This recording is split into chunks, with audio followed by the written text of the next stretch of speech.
I want to welcome you to the Pro Mindset Podcast. The Pro Mindset Podcast is all about diving into the headspace that results in championship performance. High-performing athletes, winners, have this mental flow and have a positive headspace for their performances and success. Join me, Craig Domann, sports attorney and NFL agent, on this podcast. I will interview pro athletes, college athletes, football coaches, and sports personalities. Together, we can discover how you can get in the flow and have your own pro mindset.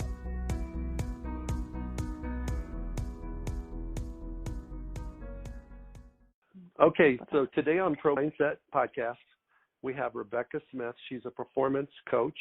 The name of her company is Complete Performance Coaching.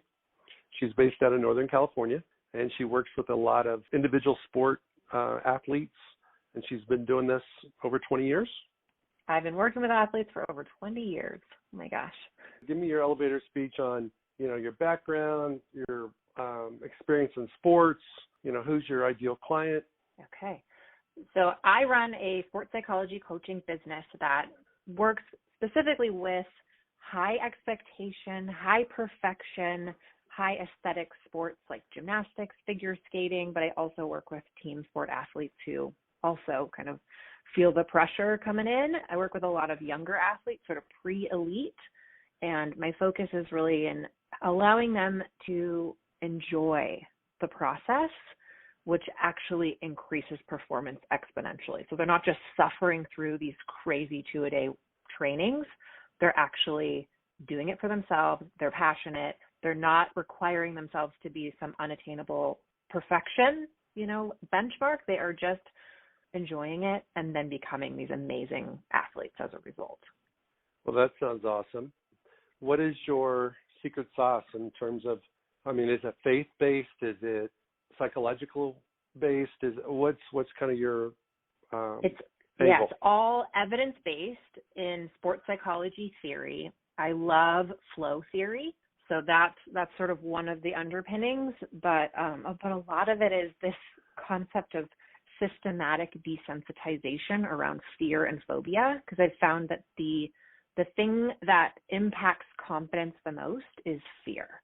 So when fear is up, confidence is down, and when confidence is up, fear is down. So we figure out how to ease into those fears, building courage as you go, and then creating a system of communication and sort of building up your, I call it your support squad around you, so that you can feel safe to really emerge into the fire of fear and come out the other side basically unafraid. That's awesome. What is the low-hanging fruit in terms of when you start working with a new athlete? Absolutely 100% fear of failure. It's almost always these highly talented, hardworking athletes who have been told their whole lives, you can be amazing. You should be amazing. You don't even know what you're capable of. And so then all of the pressure that comes from success, actually, they've had a couple of good seasons. They're taking corrections well. Their body is working. And so everyone's sort of loading on the praise. And it's at those moments where they go, I can't fail. Everybody's expecting this of me. I'm going to let everybody down if I make a mistake. And then instead of sort of leaning into their natural talent and abilities and just going harder, pushing harder, they start to cave in and they start to lose their aggressiveness because they just don't want to fail. They just don't want to fall. They just don't want to let anybody down. And then they get out of their body and into their head. What is your athletic background? I was a gymnast. My gymnastics career was not very decorated. I did gymnastics. I started too late. I was too tall. I was too old. I was too scared, basically. So I made it to about age 14, sort of a mid-range gymnast. And then my gymnastics career was sidelined by fear and mental blocks. I could not get through them. I just couldn't figure out how to overcome the fear. And then I started coaching at age 15. And then again, was up against this, I couldn't help these kids with their fear. And so that got me into sports psychology and studying specifically the phenomenon of skill loss and why these incredibly talented kids, their skills just poof. The skills they've already competed and won with, they disappear. And then found all the links of confidence and fear and how it all goes together. So we talked a little bit before this about fear being probably the big icon that damages a lot of athletes' careers. What is like your special recipe for helping young athletes that are dealing with fear? It's going to sound really simple, but it's baby steps and communication. But when your brain is up against a threat, whether it's perceived or real, imagine if you're being chased by a tiger. Your brain has a certain sequence of events that it's going to trigger that allow you to stay alive. So your brain's job is to keep the body alive. And your brain reacts in a very specific way on purpose that gets you the heck out of there. But if you are getting ready to go into a performance situation, whether it's business, whether it's sport, and your brain goes, get out, or freeze, or pee your pants, or tense up every muscle in your body, that is not going to be useful. So we have to learn how to emerge into those situations in a way that allows your brain to feel safe. And a lot of it is just going, okay, this giant task in front of you feels really scary. So what little bit of it can you do right now? And then you do it, and your brain goes, oh, that didn't kill me. Good to know. And then you inch in the next bit. So instead of trying to jump in full force to this terrifying thing, you figure out, okay, what progression can I do right now that's going to stretch my comfort zone, but not freak my whole system out to where I shut down or kind of crumble under the pressure. Okay, so I think fear comes up in several different places. One is during the competition, right before you're supposed to perform. And now it's your turn to be on the mat, to do your floor exercise or whatever it might be. And fear kind of sets in. You also have fear pre-competition on the car ride to the competition, to the arena, to the stadium. You also have fear the night before a competition.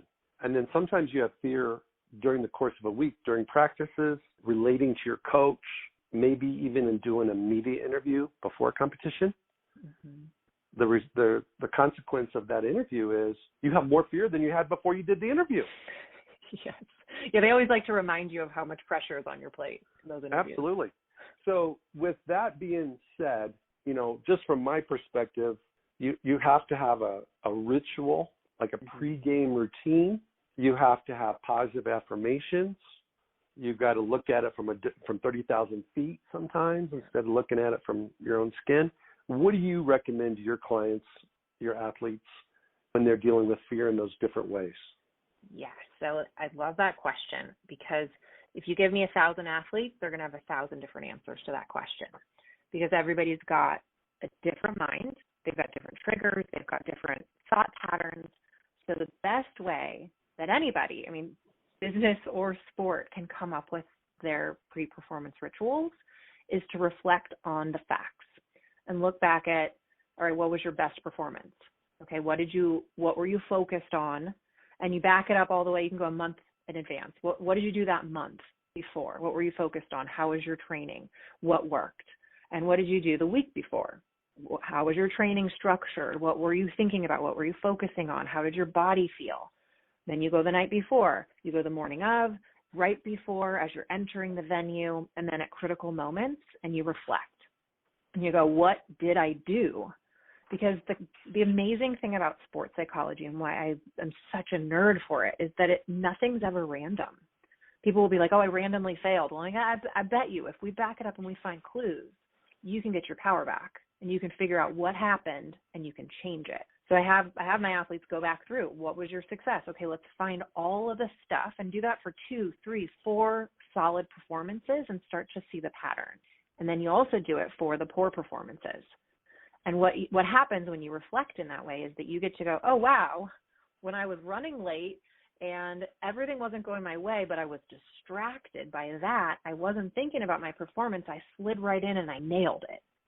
Okay, I don't need to think before I go. You start to look at those situations where the best of you comes out and you go, all right, what clues can I find here about what makes me tick? And then as you go, you continue reflecting. What went well? What didn't go well? What did I learn? And you continue looking back on those great performances and figure out what works and those poor performances and what doesn't work. And if you get really good at doing that reflection process often, what happens is it actually sort of dissolves the pressure and removes the fear of failure, because you realize, win or lose, I am going to gain valuable information about my process from this competition, from this game. So I'm going to pay attention. I'm going to show up. I'm going to give it my best. And then regardless of the outcome, I'm going to know a little more about myself than I did going in. Absolutely. And so by going down memory lane and reflecting on your successes and your failures, you get to learn from your failures and you get to gain confidence from your successes. Yeah. Well, I have a 4-step process for my clients when I talk to them about this situation. You've got to be prepared for the competition. And especially in football, you have to do advanced scouting. You've got to know what kind of front you're running against if you're a quarterback, what kind of coverage they're going to run. There is a us versus them type of competition sometimes. So you've got to prepare, and then you have to do it in practice. You have to do what the coaches ask you to do in practice, because as you successfully do it in practice, it makes it so much easier to do it in the game. Mm-hmm. And then the third thing is to visualize starting 48 hours ahead of time. And only visualize yourself making awesome plays. Yeah. Like, you got to put the movie, you get to pick the movie. Pick a movie where you're the star. Pick the movie where every scene you do well. Mm-hmm. And then the last thing is, once you get into the competition, you're either breathing, everybody has to breathe. They don't know they're breathing until they're out of breath, but it's like before a competition, some of the best performers take a couple deep breaths. It makes your whole body relax.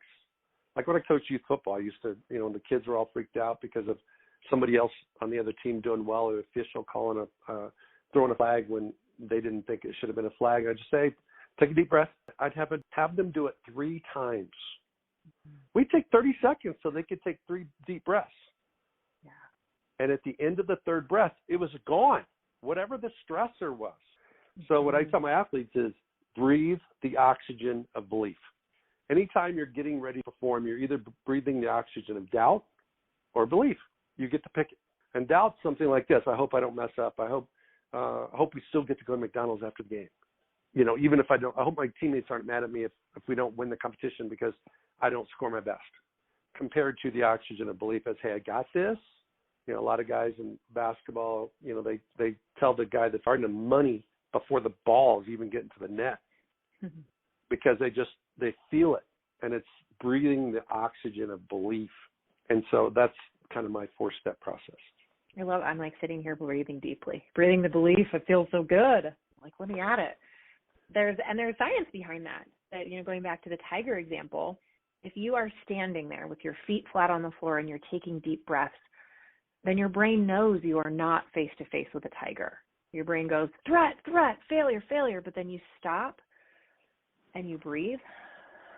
It actually sends a message through a relaxation hormone from your brain that there is no threat, you're safe, which allows all those alarm bells to turn off.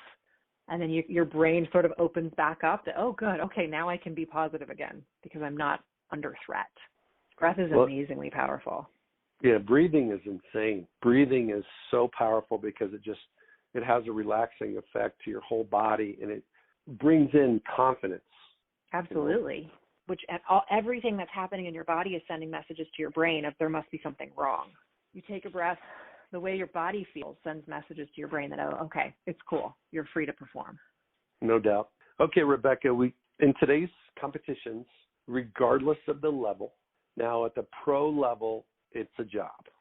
But let's just take the amateur level from college to high school to club to any level below that. How do you help your athletes not see their sport as a job? That's a good question. I'm all about happy. Like my whole thing is perform happy. So I look at it like there's a couple different types of passion. There's an obsessive passion, which can lead to burnout. That's that, like, I got to be perfect. It has to be great. If I don't do this, I'm going to disappoint. These athletes are the hardest workers. They're going to train until they hurt, and they're going to keep training, and they're not going to say they're in pain, and they're not going to get enough sleep because but they care so much, and they're like, I'm so passionate. That's what leads to burnout, to injury, to overuse injury. Whereas the other side is, like Simone Biles, she leaves gymnastics in the gym. And she has, some rules about how she operates, that she does not take it outside. She leaves it all inside, and she has a balanced life. That's what I do. Of course, she's a pro, obviously, and she's obviously like working her job. But it's for even the younger athletes. Can you leave it on the court? Can you leave it on the field? Can you leave it in the gym? And when you walk out, you are now a teenager who has to go do your homework, or you are now a college student who's going to meet that club. And allow your life to be a little bit more compartmentalized. That's going to bring some more of the joy into it. But I always like to take people through a visualization of the time when you fell in love with your sport. You know, for the little swimmer who's just swimming in the ocean or in the pool, or the gymnast who's just like flipping and flying, and the athlete who's just out there like, oh, I love this. I'm so good at this. This is the best thing ever. Tune into that and sort of carry that memory with you. That's one part of it. But then a lot of the high-level athletes I've talked to, I ask them, what kept you motivated through those tough times when it felt like it was grueling, when you were afraid or you were hurt? And they always had their dream that was consistent. They had their dream that, on those days when like, I am out for how long with this injury, and this is not how it was supposed to go, or I just failed so miserably at that world championship, they have their dream. And they have it so clearly in their mind. Like Jonathan Horton is a gymnast who he got inspired by the 96 Olympics, which was like, that was when I was, the same age, and was so excited. And he had this image of Carrie Strug on the podium with her, being held by Bella Caroli and her ankles all wrapped up, and she's getting her medal. And he's like, oh, I want that. And it got him through all those tough times through club. Was that the 96? Yeah, 96. Yep. Yeah, I was at that event. Oh, when they won the gold, it was pretty cool. Oh my gosh, that's like epic. My teenage years were like marked by that. That's so cool. Okay, so let's talk about not quitting on your dream. Guys that make it to the NFL, guys that make it to like Tom Brady is 43 years old, and he's still living his dream. He's not playing for money. He's not playing because he has to put bread on the table for his family. He's living proof of a person living out his dream. What are dream killers? What are dream perpetuators? What are the things that help people keep their dream alive, like CPR for their dream? Mm-hmm. I think a lot of it is environmental, which I know, it's not always within your control. But at the same time, if you have a voice as an athlete and you're in an environment that is killing your dream, if you have coaches who are just like tearing into you and you're taking it personally, there are certain things that you can do. If you're in a negative environment that's really punitive and really critical, I suggest that you design your own coach, and you figure out, okay, if you could have the best coach, the best coaching staff, the best support squad, who would you have in it? What would they be like? What would they say? Go into detail. What's the perfect coach that you could put into your corner? What are they saying to you when you're getting ripped into, or when you're in pain, or, what do you need from that perfect coach? Then I flip it around on them. I go, okay, is that how you're talking to yourself? Because that's the only thing you can do, is bring that in and become that coach. And if you're getting ripped into, but you have, little coach on your shoulder who's like, you got this. Don't listen. He's crazy. Let that go. You do you. I believe in you. Now get back to work. Don't mess around. Whatever it is, that the language that you need to hear, you're not always going to get it. You're likely not going to get it from your surroundings in a consistent way. And if you do, hallelujah. I'm always like, yes, you have really patient coaches. This is awesome. We can work with this. But you know what? If you don't, fine. If you're getting picked on, if you're getting bullied, if you have things in your life that are tearing down your confidence, you got to be the good coach for yourself. And then making sure that you're focusing all your energy not on what's going wrong, not on what's not working, because then it's going to grow, but focusing on what is. And even if what's working is the tiniest little thing. If you only made like a spaghetti noodle of progress today, you look at that and you throw a party. You're like, I got better. Good job. Rest up and try again tomorrow. Like that's what you can control, is your inner experience and how you respond. But if you're in an abusive situation that's, really not okay, that's tearing you down, raise your voice. and get out of there. That's one of the big things that I want people to know, is that you don't have to endure it. And it can't continue to be like that, where these kids are being torn down by adults who are being, verbally abusive. But let's say you're on scholarship in college and you're close to graduating or whatever the case may be, and you really don't want to move, but you got this crazy coach. Yeah. Or let's say you're at the Olympic level or the professional level, and you have no choice. You can't fire the coach. Yeah. So what are the attributes of a perfect coach, and when that imperfect coach is yelling and criticizing and trying to tear an athlete down, what voice should the athlete hear from that perfect coach? Mm-hmm. So I have the pleasure of working with a couple of D1 collegiate athletes, and one of them is in exactly the situation that you're saying, like on scholarship and being, verbally abused by this coach on a regular basis. And so what we did, we started with the good coach. And it was for her, it was different because every athlete's different. Some athletes, a lot of the guys that I've worked with, they actually need to get yelled at. Like that yelling lights their fire. It gets their competitive spirit in place. So for them, their good coach is going to be like, get your butt out there and do your job. But then there are some other athletes, male, female, who that shuts them down. It makes them feel like they're not good enough and makes them anxious and makes them afraid of failing and actually, ramps up the fear instead of the fire. So that's why each individual athlete has to reflect for themselves. What do I need? What works best for me? Because, they might need a firm coach, but a firm coach who can still treat them with respect. A firm coach that can also dole out a compliment here and there.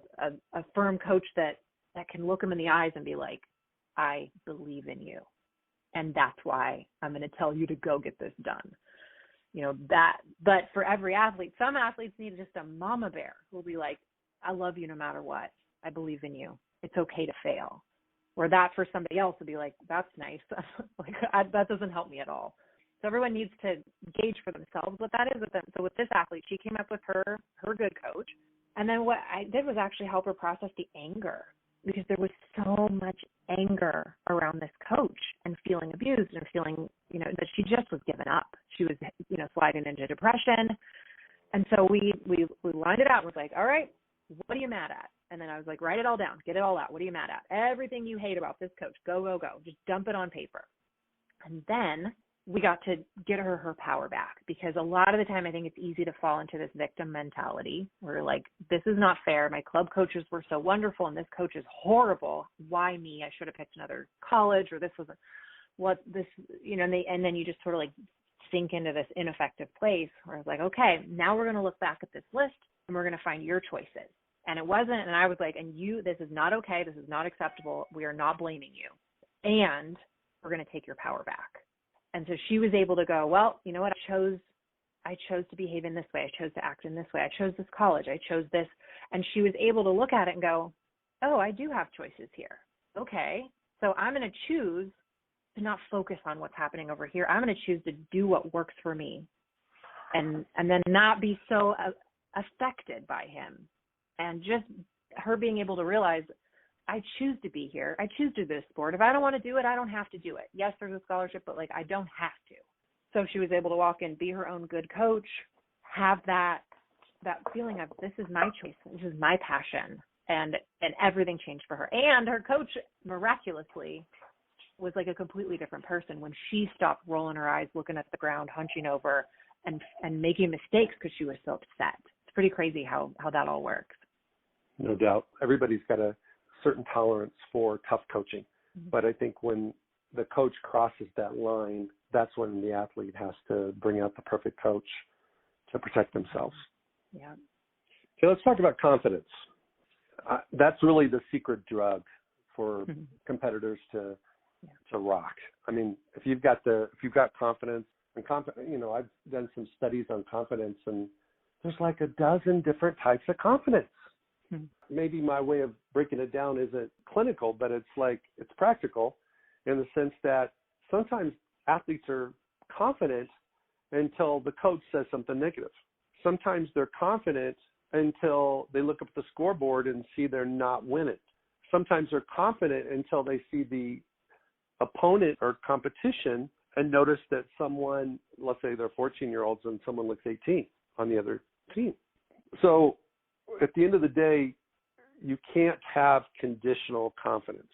What I find is that athletes that are supremely confident, it becomes part of their identity, and that regardless of their environment, the competition, even the game conditions can impact a competitor's confidence.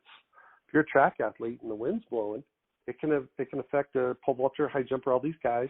All of a sudden now they quit before the competition even starts because the weather has dampened their confidence. So give me your perspective of confidence and how do you build it?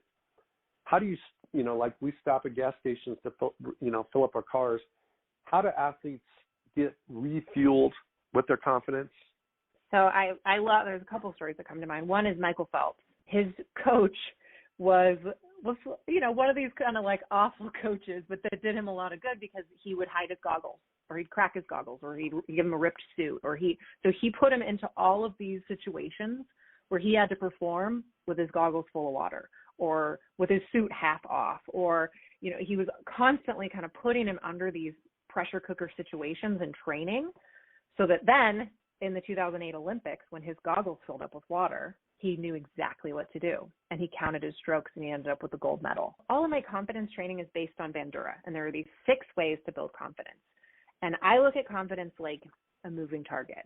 And I think a lot of the time people expect, if I'm confident on Tuesday, I'm going to be confident on Wednesday. And if I'm not, there's something wrong with me. I want to acknowledge that confidence goes up and it goes down and it moves. And the best thing that you can do is to fill up each of those 6 things. So it's the way you talk to yourself or the way others talk to you, which if others are not talking to you nicely, then you got to ramp up that ideal coach language in your head. The way your body feels. So that's breathing. It's getting enough rest. It's doing adequate physical recovery to make sure that your body feels good. Then it's your mood. If you show up in a terrible mood, your confidence will suffer. So if you're playing your favorite music, if you're surrounded by your favorite people, if you're even just thinking about things to make you happy, that's going to improve your confidence. Visualizing what you see in your head. And if you're not good at visualizing, then you practice way in advance of the big day so that you get good at it, so that you get it to where you can flash those images in your head. You get inspired by people who do well. And that all of those together are going to continue to improve and give you successes. And the more successes, the more past successes you have, sort of the bigger that confidence snowball gets. But if you have a little failure, then you have a lesson, which gives you more information, and you still have the previous successes that you can pull from. And all of that together, it needs to constantly be maintained. It's like you're either in growth or decay. So you're either growing your confidence or it's subsiding. So if you're constantly just working it into your system where you do your meditation, you do your visualization, you reflect, you surround yourself with positive people, you really diligently manage your self-talk, that all is going to continue to kind of build that snowball. And then if you have an off day, you're not going to take it very seriously because okay, I can learn from this. Oh, here's where I need to build it up. Okay, no big deal. Let's keep going. Okay, let's talk about flow. What's the difference between confidence and flow, and how does an athlete find flow in a competition? Confidence is like 1/10 of flow. There are so many factors. So, okay, we just talked about how many factors go into confidence. And then that's just one of the puzzle pieces that get you into flow. Now, the thing about flow is that there is no on switch. But if you find it, it's contagious. Once you experience it, you're more and more likely to create more flow for yourself because you're starting to figure out your formula. So it's all about, you have to have a goal in order to get into flow. So whether it's a really tough training set or it's a particular goal in competition, you have to have a goal. You also have to figure out exactly if you're on track or off track. So you have to have the ability to go, I'm on track for my goal, or nope, I'm off, so that the moment you figure out you're off track, you can get right back on track. So if you're racing, for example, you can tell, I'm below my pace, get back up to it. Or if you're on beam and you start to wobble, you can lock it right back in. Or if you're losing your aggression in play, you can pull it right back together. So that you have to be completely immersed in the moment, and focus is critical. Focus is probably as important as confidence, if not more, Because when you're in a competitive situation, when all the adrenaline is flowing, your heart is pounding, your focus naturally dials in and it gets a lot more narrow. And where you aim your focus will make or break your ability to be in flow. So if you're focusing on threats, your performance will deteriorate. If you're focusing on what you need to execute in the moment and only that, that's when you're going to be prime to then go out, like from where you're at as far as your skill level, you can stretch beyond your current abilities into this flow zone if it's the right amount of challenge. If it's too hard, you can't find flow. If it's too easy, you can't find flow. It has to be just outside your current realm. And then you also have to be completely focused, confident going in, feeling good, well rested, but that challenge is critical and focusing on execution. Even though you can't flip a switch to get flow, what does it look like? What does it feel like for a competitor? Okay. Flow is those moments where you are completely immersed. It's as if you are one with your sport, so you're not aware of the audience. You're not aware that there's anybody watching you. You're completely free of self-consciousness. Time typically warps, so it either goes faster or slower because your brain is so lasered in on what you're doing that the concept of time disappears. The concept of audience disappears.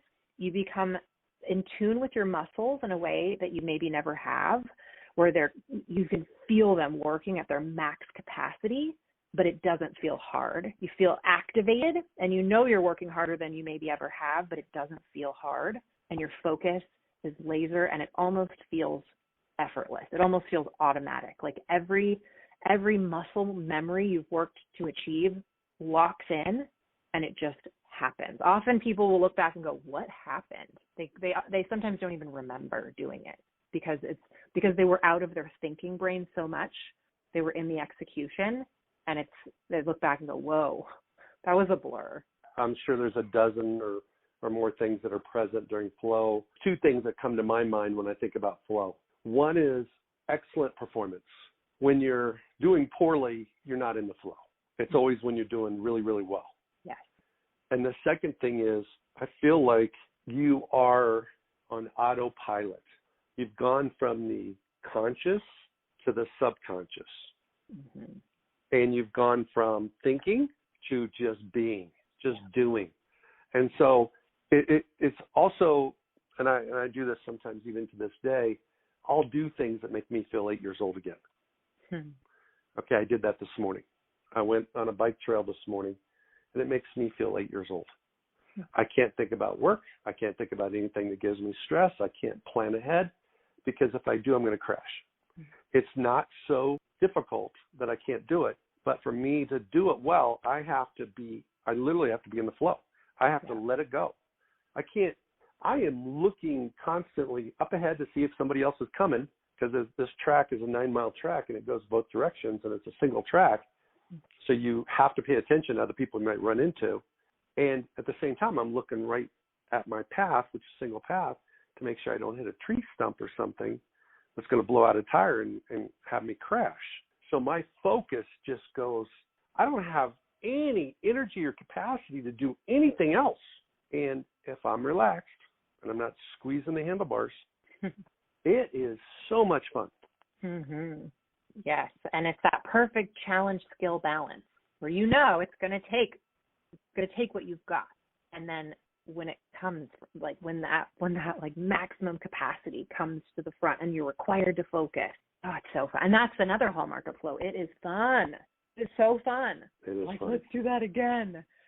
But it takes setting yourself up for challenge, which I think is why sports is a thing, because we have those little glimpses of flow and are like, ooh, I will work hard for that, to have those moments.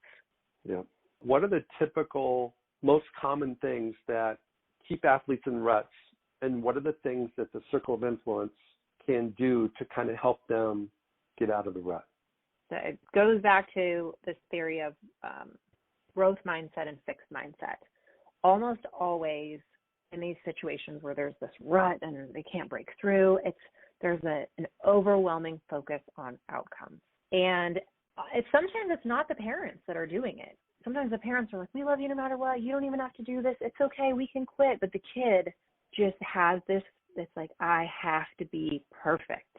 I have to be perfect. I don't want to fail. I don't want to fail. No, I don't want to quit, but I don't want to fail. And so they're brought down by this over focus on outcome. And so parents, I mean, I can tell on the phone with a parent if they're the problem or not, you know, and so typically then my focus goes to progress and effort, progress and effort, progress and effort. You know, parents, if the only thing you hear from this is like what to praise in your kid is progress and effort, end of story. Not the wins, not the goals, not the points, not the medals, progress and effort. And if you do that for your child now, they will live a happier life. And then for the athlete who is just way too stinking hard on themselves, that's a little more of a task than a simple shift. But what we have to do is start with awareness. If they don't realize that what they're doing and being so hard on themselves is actually negatively impacting their progress, they don't realize it. They think if I let up on myself, I'm gonna be mediocre. Where really, if you legalize failure, but commit to learning from it, start being patient with yourself and kind, start asking for help when you need it, you will get the joy back and you will perform so much better.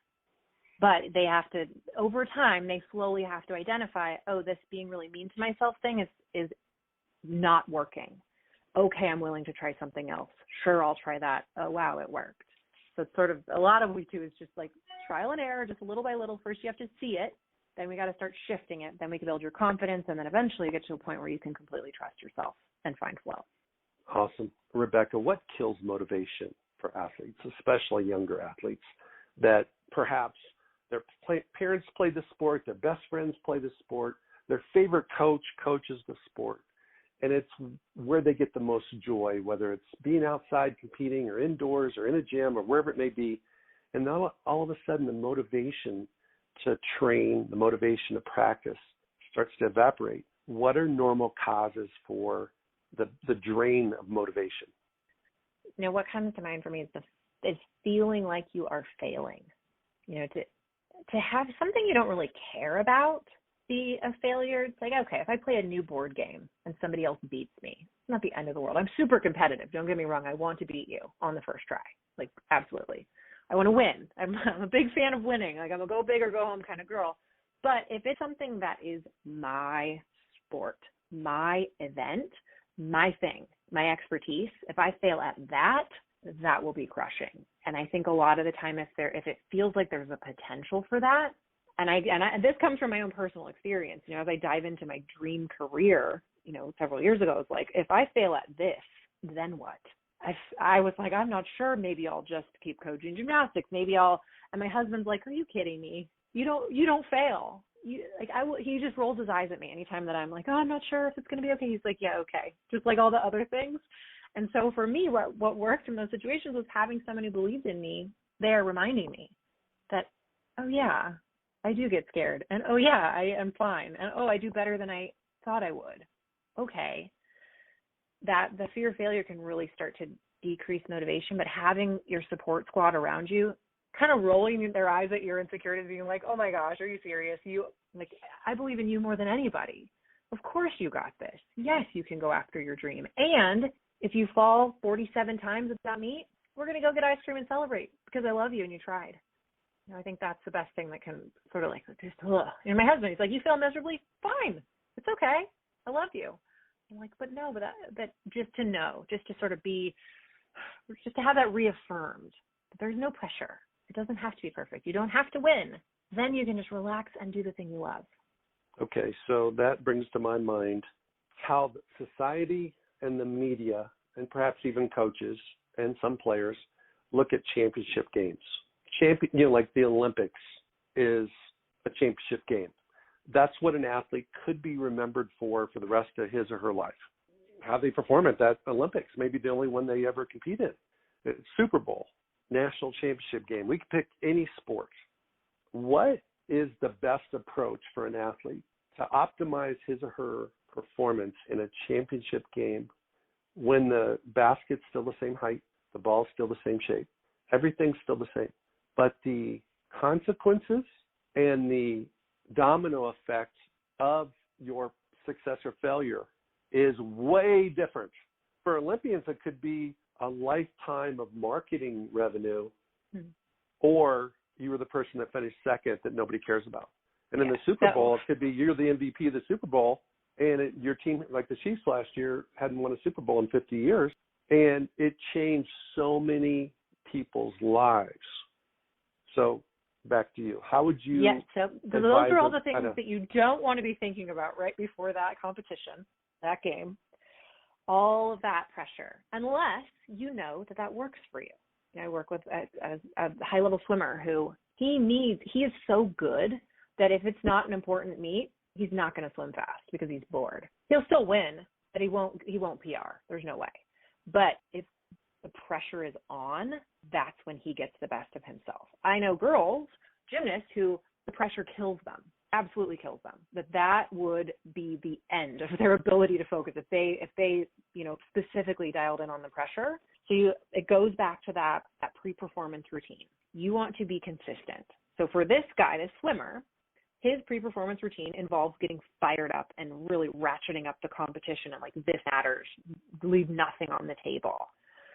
Go big or go home, win or die. That works for this kid, which is why we do that. But I don't do that for everybody. These other girls are like, what works for me is I listen to my favorite song. I laugh with my girlfriends about how weird the leotards are on the other team. We listen to the floor music. I think about lasagna. I take a breath and I get on the beam. And so if you do that at state championships, you do it at nationals, you do it at worlds, you do it at the Olympics. If that works for you, you do exactly the same thing. And if you have a well-crafted pre-performance routine or ritual that's based in facts, it's not like superstition. It's based in facts. Like, this stuff works for me, and you've done your preparation, you are prepared. You're physically ready. You're mentally ready. You just do it.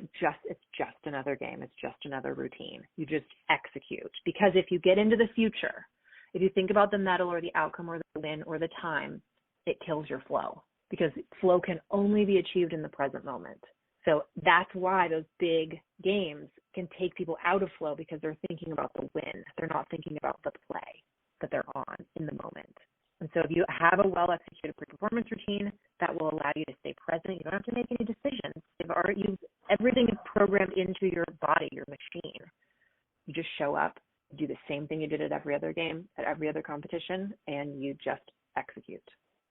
And when you compete against people that are thinking about the future, you're more likely to win because they may not perform at their best. Exactly. Okay, Rebecca Smith, Complete Performance Coaching. Where can people find you on social media, on the web? Yeah, you can find me at the website, completeperformancecoaching.com. We have a bajillion blog posts and tons of free resources. Check that out.